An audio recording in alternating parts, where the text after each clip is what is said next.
નથી. ગમે તેટલું સમજાવીએ તો સમજે જ નથી ને. આજે તો તને સીધી દોર કરી દઉં. કાકી કાકી હું સાચું કહું છું, મને મારશો નહીં. આ તો માં દશામાં આયા હતા.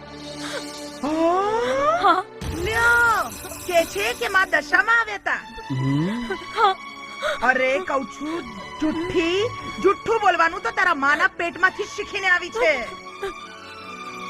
કહું છું નીકળ. અરે નીકળ મારા ઘરની બહાર. જા તારી દશામાં જોડે.